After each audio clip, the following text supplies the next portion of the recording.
Bonjour, bienvenue sur ma chaîne. Aujourd'hui, je vais faire du kimchi.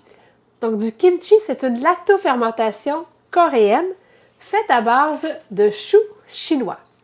Donc, on va faire lactofermenter du chou chinois. On obtient une savoureuse lactofermentation assez piquante parce qu'on va utiliser du piment coréen en poudre.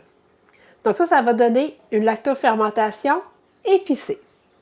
Le kimchi, en plus d'être délicieux, c'est un aliment très santé qui a beaucoup de bienfaits.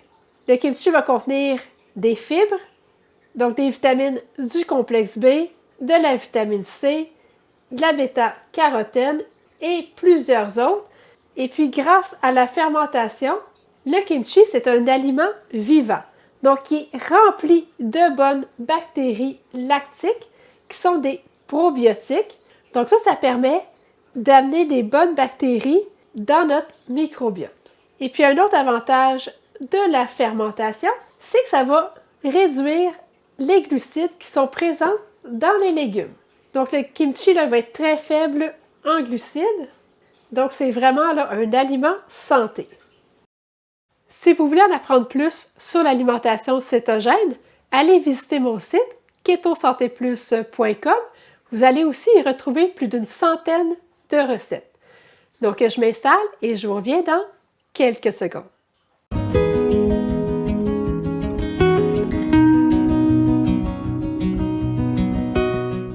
Donc, pour faire le kimchi, les quantités ne sont pas vraiment importantes. La seule chose qui va être importante, c'est de peser nos légumes.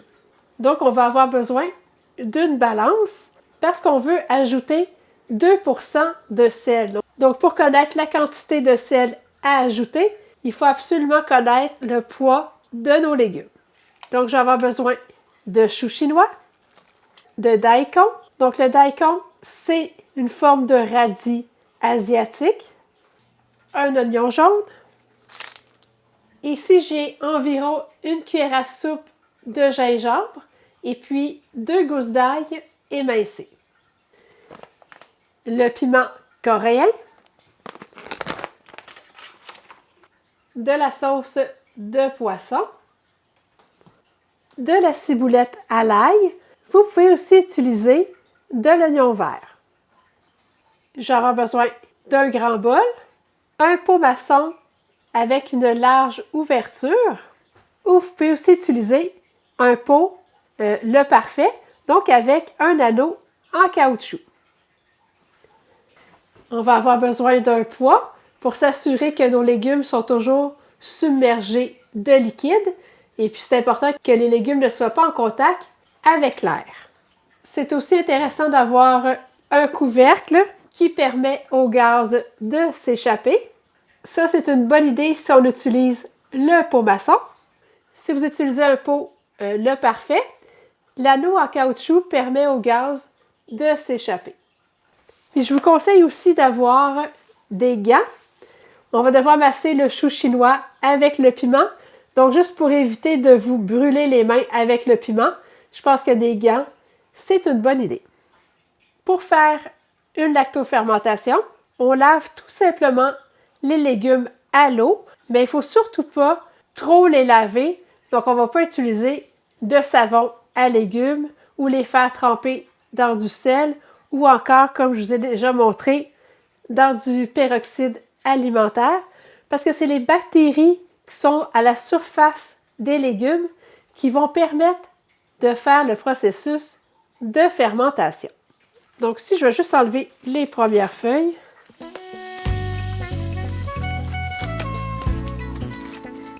Et puis, je vais le passer sous l'eau. Pour faire une lactofermentation, on n'a pas besoin de stériliser. Il faut tout simplement s'assurer que ce qu'on va utiliser est propre. Donc, je vais couper mon chou chinois. Il ne faut pas le couper trop mince parce qu'avec le sel, vous allez voir, là, ça va vraiment réduire.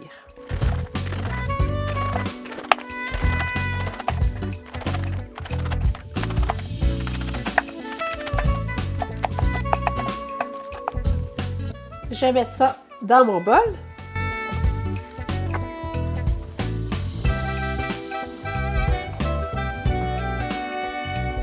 vais couper environ 300 g de daikon. Je vais enlever les extrémités. C'est important, quand on fait de lactofermentation, d'utiliser des légumes très frais.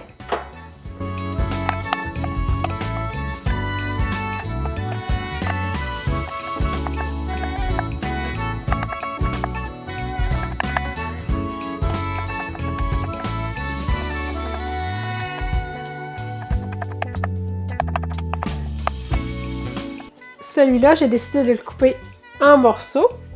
Il n'y a pas vraiment de règle à suivre. Vous pouvez couper les légumes comme vous voulez.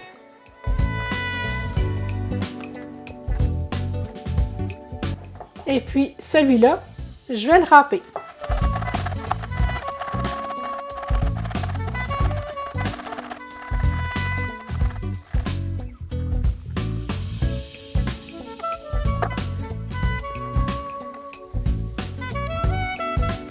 Je vais couper mon oignon jaune.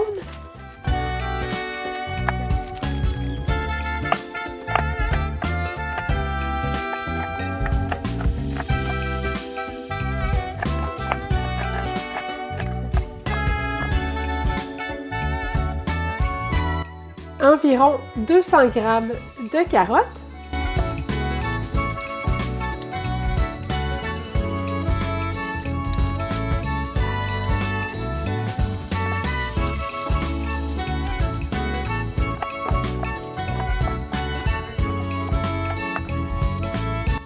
Donc là, on peut soit râper les carottes ou les trancher. Je vais en faire des fines tranches.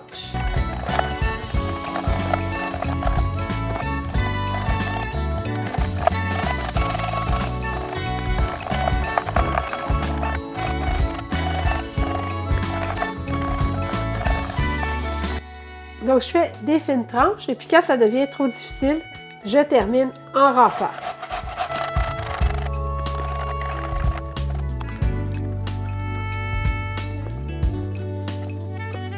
Je vais ajouter les 2 gousses d'ail émincées et la cuillère à soupe de gingembre râpé.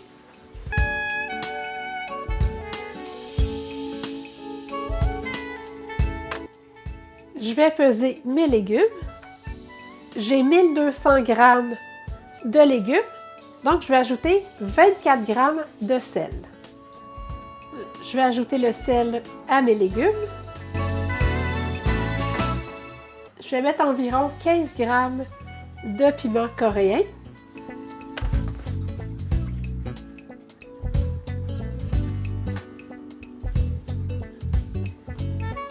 Et puis une cuillère à soupe de sauce de poisson.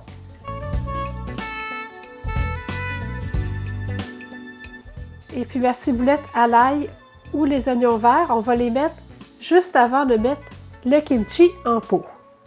Et puis, je vais bien masser le chou. Donc, c'est important là, que le sel soit bien réparti sur tous les légumes. Et puis, on va masser là, pendant plusieurs minutes parce qu'on veut que le chou libère de l'eau. Donc, on veut dégorger le chou avec le sel.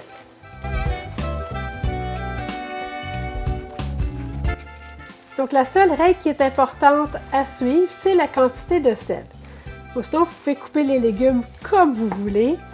Si vous n'avez pas de daikon, vous pouvez mettre des radis standards. Donc, prenez le temps de bien masser pendant au moins 3 à 4 minutes.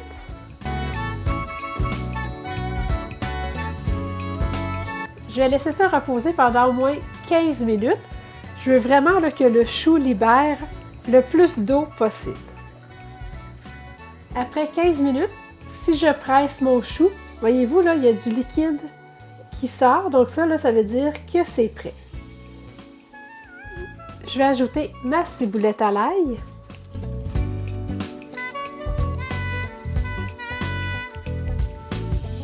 Je vais brasser. Je vais transférer mon chou dans mon pot maçon. Je vais bien presser avec un pilon pour retirer l'air.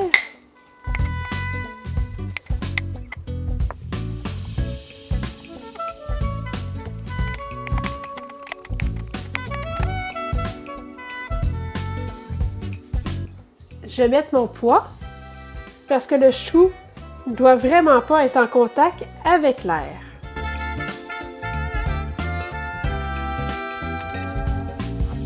Il m'en reste encore un peu.